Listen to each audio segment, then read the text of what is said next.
real estate prices going up. And the same thing's happening in the United States. The answer is that there is an exodus, and I don't think that's too strong a word, out of the cities. People are put off by, cities have always been a trade-off. Cities are, okay, you have a lot of noise and some dirt and some hassles and maybe a slightly higher crime rate. But on the other hand, you have art and culture and museums and shows and restaurants and bars. And so you make the trade-off. You say, I'll accept these annoyances in exchange for all of this, culture and buzz. And cities attract, the brightest people. So whether it's, bankers or lawyers or doctors or artists, playwrights, actors, whatever. It's just, there's a lot of buzz. That's why people go to cities. With these lockdowns, we've amplified all of the negatives and taken away all the positives. We've shut the museums, the restaurants, the bars, the plays, the office buildings, things that attracted people. But meanwhile, again, probably not as bad in Australia as it is here, but crime is on the rise. Murder rate in New York has doubled. Suicide rates across the country have tripled. And that's New York, the suicide rate's national. There are all these dysfunctions, and a lot of them, and of course, when you have highly concentrated populations, which you do in cities, a lot of that's worse. So what people are doing, and I say people, it's the people who can afford it. They're getting out of the cities and they're going to nearby suburbs or even further out, what we call exurbs, which are, the next ring beyond the suburbs. And so there is that demand for housing. I'd be willing to bet money that the place you're describing is a pretty attractive neighborhood. So they're booming, and the same thing's true in the United States. But what's the other side of that? We're depopulating our cities. Cities are the greatest wealth generating phenomena in the history of civilization. That's what civilization means. It means cities. And so if we're depopulating and draining our wealth creating engine, what does that do to the economy long run? So as an individual choice, it makes sense and I understand it. But the macro effect is we're depopulating these wealth generating places. Just take any downtown area. It could be Melbourne or Adelaide or Sydney or New York for that matter. If there's an attractive downtown office building, let's say you're a large company, insurance company, whatever, and you used to have 10 floors as your corporate headquarters. Well, now everyone's been working from home for almost a year. That's nothing that anyone would have recommended, a year ago, but we were forced to do it. And guess what? It works. Employers and employees are finding that, hey, it works. You can communicate and get stuff done, and maybe there's some attractions to it. So this work from home thing is here to stay. What companies will do, they'll say, well, instead of 10 floors, I only need 2 floors, and I'll have attractive offices, but you'll reserve them. You'll call up and say, hey, I need an office 2 days next week to meet some clients. Done. They'll build locker rooms. They won't be like high school locker rooms. They'll be very attractive. You'll keep your laptop and your sweater and your scarf or whatever in your locker. You'll show up, take your stuff out of your locker. Some receptionists will tell you which office is yours for those 2 days. Set yourself up, meet your clients, go home and work from home. What does that mean? If you cut commercial real estate capacity or utilization by 80%, we'll start with the cleaning crew and the reception. But what about the food trucks, the restaurants, the shopping, the public transportation, drinks after work, on and on and on. All the things that are ancillary to that downtown office location, you cut that by 50 to 80%. What is that doing to your economy? So these are examples. By the way, this will take a year to play out. This is not an overnight thing. So the tenants are not paying rent. If they are, they've called up and negotiated a 50% increase. I have some involvement in commercial real estate, and I see this in real time. So rents are down by perhaps half or all the way to zero if they're not paying. And everyone says, well, landlords are rich. No, they're not. The landlords take the rents, but they have mortgages. So if the tenants aren't paying the landlords can't pay the mortgagee, and that falls on the banks, right? Except the banks are clever. They've securitized it and sold it probably to you and me, right? We have our 401ks like a superannuation fund, but you look in the fund and do you have some commercial real estate REIT or something that Morgan Stanley sold you? Well, maybe you do. And what's inside? No one knows, but take a look. But that ripple effect I just described can take a year to play out. So we haven't seen the end of this.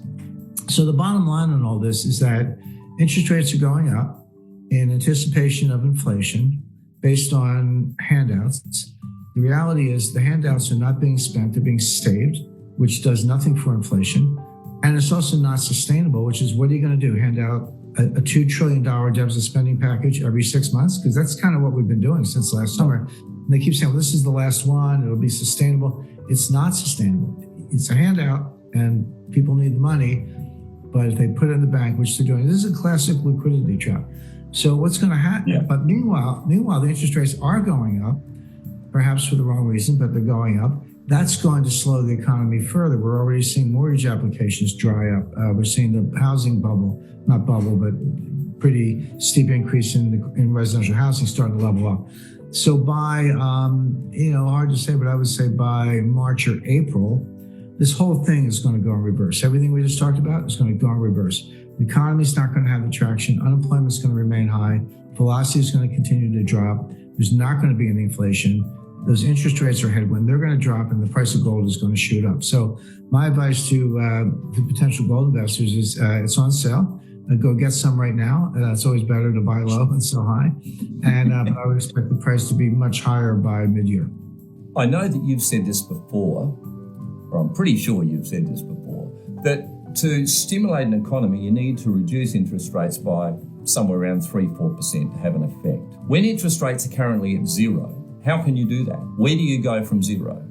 Well, a couple of things. The short answer is you can't. You, in theory, you can go to negative rates, but negative rates don't work. We have experience from the ECB, Sweden, Japan, Switzerland, elsewhere, that negative rates don't work. They're negative rates, but they don't. It's not more the same. Cutting rates from 3% to zero has a beneficial effect, but cutting them from 0 to -1, now you're through the looking glass. You don't get any more pop. You don't get any more bang for the buck. And there are reasons for that, which are as a central bank, what signal are you sending? Well, see, the idea of negative rates is you're going to spend the money. Because if I'm going to take it away, you put money in the bank, even at zero, you put money in the bank, you go away for a year, come back, the same amount of money should be there. That's the zero interest rate.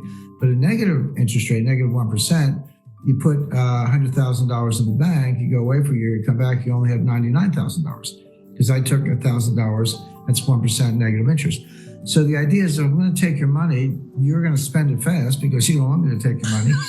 And that's going to have the stimulative effect that we talked about. That's not actually what happens. What happens, two things. Number one, people have lifetime goals. Their retirement, their healthcare, their parents' healthcare, their children's education, buying a house. There's some large lifetime goal you have, and that's why you save money in the first place. If I'm taking your money away, you're going to save more, not less. You still want to achieve that goal. I've made it more difficult, but you're actually going to save more.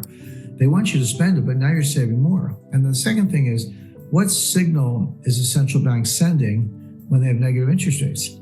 They're saying that they're worried about deflation, not inflation, but deflation. Yeah. So if they're telling me, if central bank is telling me that deflation is a problem, I'm going to wait. Why should I buy anything right now? Wait till the price drops. And by the way, a negative interest rate, -1%, my example, is a nominal phenomena. But in real terms, if you have deflation, my money is worth more. So even though my dollar amount may be less, my purchasing power went up because prices went down. And so that's why negative interest rates don't work, because A, you're sending a deflation signal, so people defer spending, and B, they have lifetime goals, so they actually save more. So negative rates don't work. So you're right, you're stuck at zero, there you are. Pardon me, you can do QE, you can do quantitative easing, and usually what happens is they hand the ball over, let's say rugby match or whatever, but they hand the ball from monetary policy, which is now impotent, to fiscal policy, which is deficit spending. But there you have other kinds of headwinds having to do with very high debt levels. More to the point, in terms of what a central bank can actually do, they can't stimulate. They can print money, and governments can spend money and incur deficit spending. But again, none of it does any good if people don't actually spend it, and that's a psychological phenomenon. And the Fed or the Reserve Bank of Australia or any central bank can print money, no doubt about it, but they can't change people's psychology. We had an external shock, an exogenous shock in the form of the pandemic that caused people to stop spending, save more, or they were unemployed. Or if you're the unemployed individual, you're not taking your friends out for dinner these days. You're putting money in the bank, and even if you still have your job, you're going to save money. because you're worried you might be next. You might be the next one to get laid off, or your company might shut down next week or next month. And so you're going to save more. It's what economists call precautionary savings, or, in plain English, saving for a rainy day. And that's what's going on. It's going on